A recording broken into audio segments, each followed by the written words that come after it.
అసలు ఎవరు వాళ్ళంతా? ఈ రోజు నుంచి మీకు కానరాని భయం అవుతా ఉందా?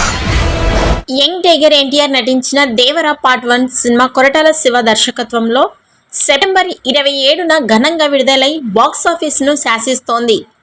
ఎన్టీఆర్ మాస్ పవర్కు అభిమానులు ఫిదా అవుతూ వసూళ్ల సునామీ సృష్టించడంతో సినిమా పలు రికార్డులను తిరగరాస్తోంది. ఫస్ట్ డే అంచనాలను మించి దేవర 172 కోట్ల గ్రాస్ వసూళ్లు చేసి ట్రెండ్ వర్గాలను ఆశ్చర్యపరిచింది. రెండవ రోజు వీకెండ్ కావడం వల్ల వసూళ్లు పెరిగి 150 కోట్ల గ్రాస్ కలెక్షన్స్ రాబట్టి ట్రెండ్ వర్గాలను ఆశ్చర్యపరిచింది. 2 రోజులలోనే 320 కోట్ల క్లబ్లో అడుగుపెట్టింది.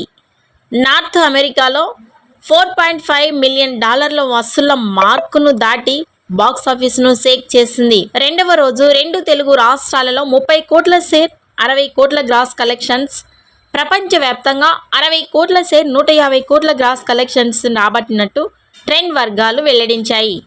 ప్రస్తుతం బుకింగ్స్ ట్రెండ్ చూస్తుంటే 3 రోజులకు 500 కోట్ల క్లబ్లో చేరడం గ్యారంటీ అని విశ్లేషకులు భావిస్తున్నారు.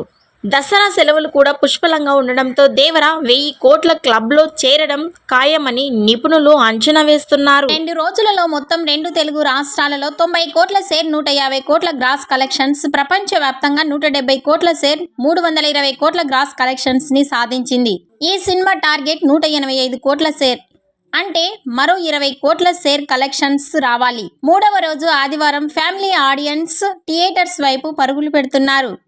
మూడవ రోజు 2 తెలుగు రాష్ట్రాలలో 30 కోట్ల షేర్, 50 కోట్ల గ్రాస్ కలెక్షన్స్, ప్రపంచవ్యాప్తంగా 50 కోట్ల షేర్, 120 కోట్ల గ్రాస్ కలెక్షన్స్ రాబట్టవచ్చని ట్రెండ్ వర్గాలు వెల్లడించాయి. దేవర మూవీ 3 రోజులు పూర్తయ్యేసరికి 500 కోట్ల గ్రాస్ కలెక్షన్స్ ని సాధిస్తుందో లేదో మీ అభిప్రాయాన్ని కామెంట్స్ రూపంలో తెలియజేయండి.